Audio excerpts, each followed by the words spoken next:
Ce que je vais dire, c'est que ce que vous appelez antithèse n'est pas la négation systématique de la thèse. Ce qu'on appelle antithèse, c'est quoi? Écoutez-moi bien. Dans l'antithèse, je conserve la thèse et ensuite je la dépasse. Je ne peux pas dire thèse, M. Tounkara est très beau. Antithèse, M. Tounkara est très laid. Ça tombe sous le sens.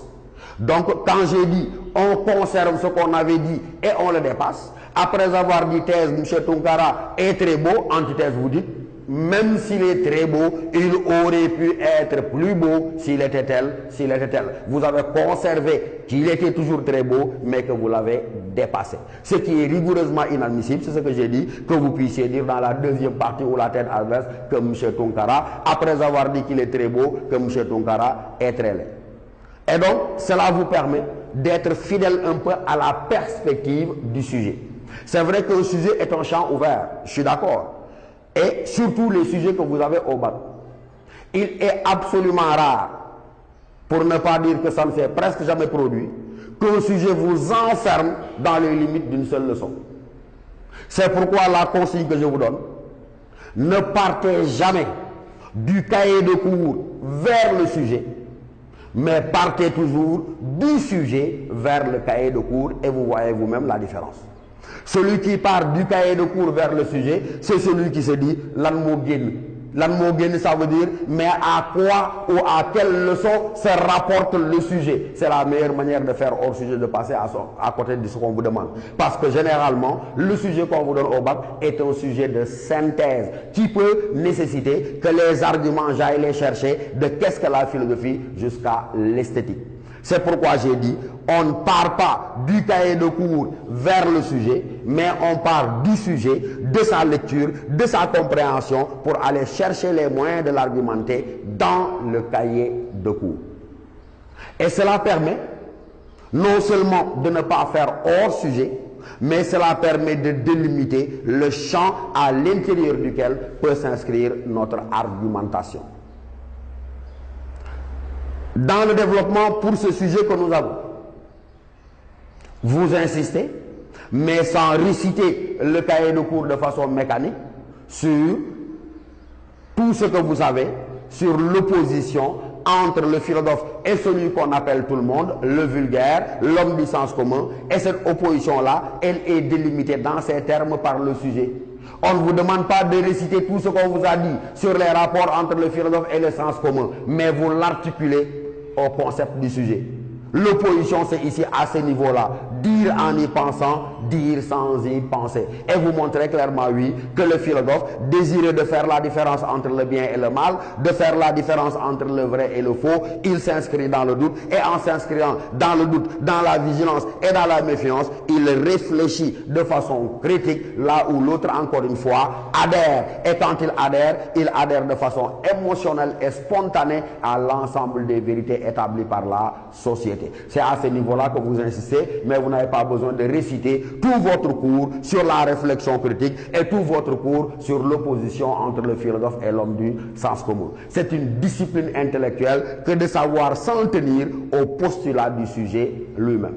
Et dans la deuxième partie, c'est là où maintenant on attend de l'élève sa capacité à réfléchir de façon critique. Parce que quel est le but de la philosophie? On vous l'a dit, à travers les différents systèmes et à travers la contradiction habituelle à laquelle ils sont confrontés, mais vous vous rendrez compte que simplement la finalité est de faire naître en vous cette capacité à réfléchir par vous-même et à réfléchir de façon critique, à prendre vos distances avec toutes les fausses évidences, avec tous les préjugés, toutes les opinions, toutes les croyances naïves et spontanées acceptées comme telles. Donc l'attitude de l'homme du sens commun est une attitude d'adhésion, j'ai envie de dire émotionnelle et sentimentale, alors que l'attitude du philosophe, elle n'est pas exigée du sentiment, mais elle est simplement une activité de réflexion critique, parce qu'on vous l'a dit et répété, pour l'essence, la philosophie, elle est d'abord et avant tout une activité rationnelle. Et donc, après avoir dit ça maintenant, dans le développement, en mobilisant les outils grammaticaux de l'argumentation, je vous l'ai dit pour assurer la cohérence interne, parce que je vous ai dit, attention, la qualité de votre travail n'a pas de rapport avec l'abondance de votre propos.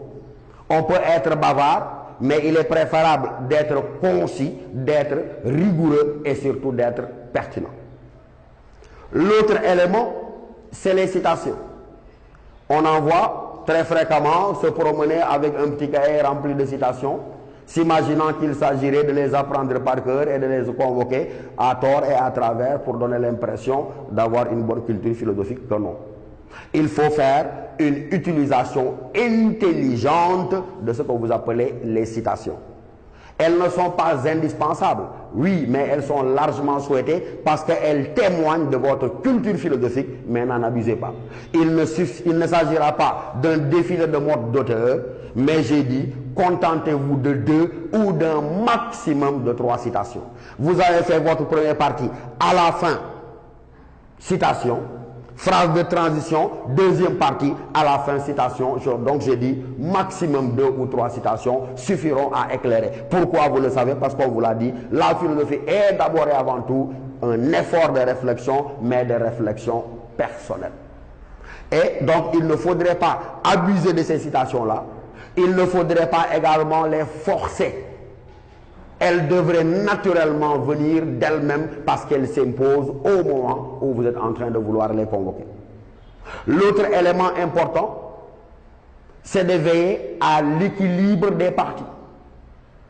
Je conviens avec vous qu'on a forcément plus d'idées ici que là-bas, mais vous verrez vous-même, et vous êtes d'accord avec moi, qu'il serait absolument inélégant d'avoir 3 pages pour la première partie et 2 pages pour la deuxième partie ou 1 page pour la deuxième partie. Donc même s'il ne peut pas y avoir de proportion absolue, veillez autant que possible à équilibrer les différentes parties. Et ensuite, comme je l'ai dit, non seulement je m'appuie sur les outils grammaticaux de l'argumentation, mais également je dois faire en sorte que les transitions puissent être assurées. Parce que ce sont les transitions qui permettent au correcteur de surveiller la progression de mon argumentation. Lorsque une copie est bien présentée, le correcteur qui a 400 ou 500 copies, il ne se fatigue pas parce qu'il surveille les phrases de transition et ça lui permet de voir la progression de votre propre raisonnement. Vous pouvez déjà faire une synthèse partielle à la fin du développement. Mais n'oubliez pas que dans la conclusion maintenant, qui est la dernière étape, vous allez avoir 3 parties fondamentales dans la conclusion. La première partie, c'est le résumé, le bilan ou la synthèse des différentes articulations de développement.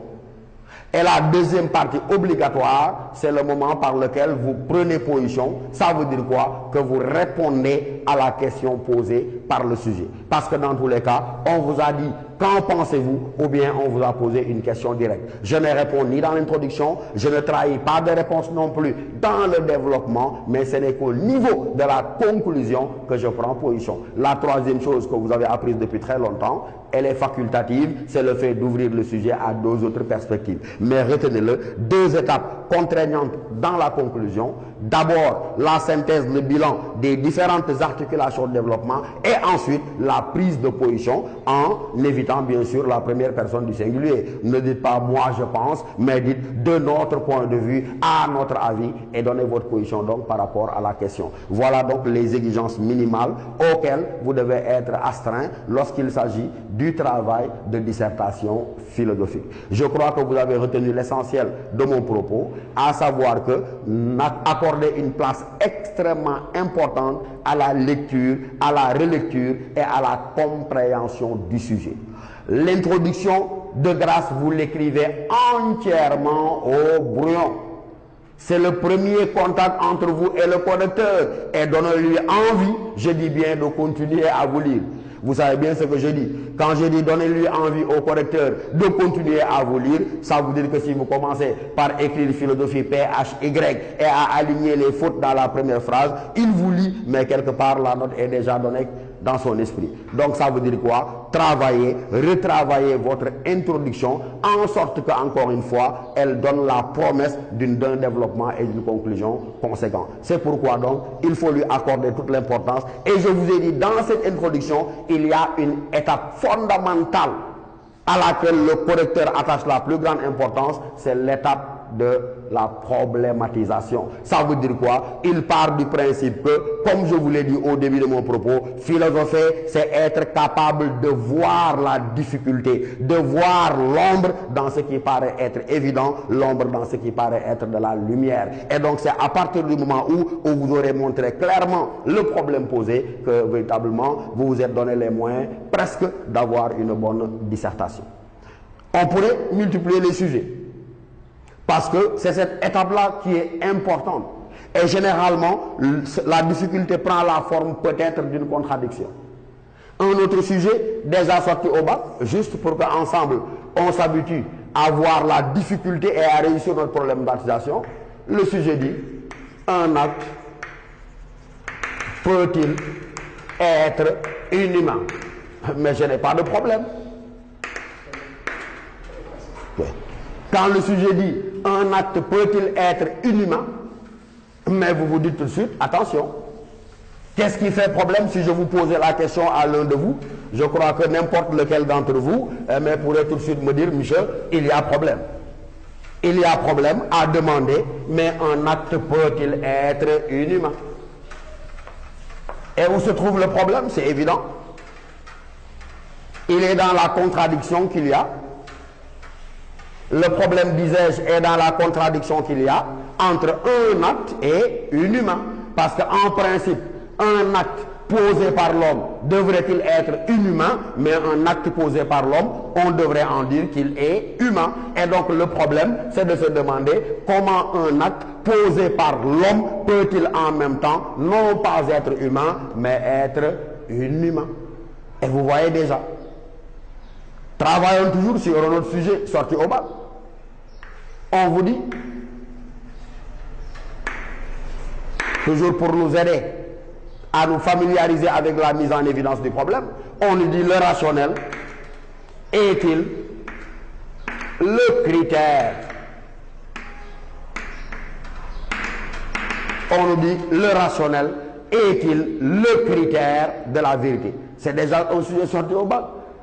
Et vous êtes capable vous-même de me dire, mais qu'est-ce qui fait problème? Ce qui fait problème, c'est qu'on puisse me demander si le rationnel est, je souligne volontairement, si le rationnel est le critère de la vérité. Si la question était, le rationnel est-il un critère, vous me direz que la question n'a pas besoin d'être posée. Mais donc ce qui fait problème, c'est qu'on puisse me demander si le rationnel est le, sous-entendu, le seul critère de la vérité. Pourquoi cela fait-il problème? Parce qu'on vous l'a appris. Le rationnel, dans rationnel, nous avions ratio en latin qui signifie la raison. Et donc ce qui est rationnel, c'est ce qui est établi par la raison. Or, on vous a dit, dans le cours sur philosophie et religion, sur philosophie et mythe, sur philosophie et magie, qu'il y a des vérités autres que rationnelles. Ça veut dire quoi? Il y a des vérités qui ne sont pas de l'ordre du rationnel. Et s'il y a des vérités autres que rationnelles, comment le rationnel pourrait-il être le seul critère de la vérité? On pourra multiplier les exemples. Prenons-en un dernier. Bac 2013, peut-être, si je me souviens bien. Le sujet disait, vouloir la certitude, n'est-ce pas tuer la philosophie? Voilà ce que disait le sujet. Mes chers élèves, si on fait le même travail, dites-moi où se trouve la difficulté. Vouloir la certitude, n'est-ce pas tuer la philosophie? Qu'est-ce qui fait problème? C'est évident. C'est qu'il y a deux notions contradictoires, et ces deux notions ici, mais on vous l'a déjà dit et vous le savez, c'est la notion de certitude et c'est la notion de philosophie. On vous a tous répété, à s'inquiéter, ce mot de Bertrand Russell, vous vous en souvenez? La valeur de la philosophie, disait Bertrand Russell, doit surtout résider dans son caractère incertain. Et si la philosophie donc baigne dans une incertitude permanente du fait de l'impossibilité pour elle d'apporter des réponses définitives à ces questions-là, tout le monde sait donc que le jour où la philosophie se fera certitude, elle cessera d'être philosophie. Donc la difficulté, comment demander si la certitude ne tuerait pas la philosophie, si on sait que par essence et par définition, la philosophie, elle se veut incertaine parce que n'admettant jamais de réponse définitive. Et vous avez donc vu un peu, à travers ces 2, 3 ou 4 exemples, nous avons tenté de vous donner les clés de résoudre la principale étape, la plus difficile de l'introduction, ça veut dire apercevoir la difficulté et poser clairement le problème. Je répète, là vous direz, si il y a des vérités qui ne sont pas découvertes par la raison, comment le rationnel à lui seul pourrait-il être le critère de la vérité? Le sujet qui disait un acte peut-il être inhumain, vous dites la même chose. Si, comment un acte posé par l'homme releverait-il non pas de l'humain, mais de l'inhumain, etc., etc. Et quand vous serez habitué à vous répéter et à vous exercer autour de cela, vous serez parfaitement apte à apercevoir la difficulté et à vous donner les moyens d'avoir une très bonne dissertation. Parce que contrairement à beaucoup de préjugés, la dissertation n'est pas une épreuve impossible. Mais elle repose, comme je vous l'ai dit, sur une exigence de rigueur, sur une exigence de clarté dans l'exposition et sur une exigence simplement de pertinence. Mais vous le voyez, avec ces exemples-là, peut-être que dans les autres séances à venir, nous insisterons encore sur des sujets et cela nous semble assez important pour vous permettre de réussir avec succès l'épreuve de dissertation philosophique au baccalauréat avant que nous puissions passer à l'autre épreuve à laquelle vous êtes soumis, c'est l'épreuve simplement de commentaires philosophiques. Excellent. As usual.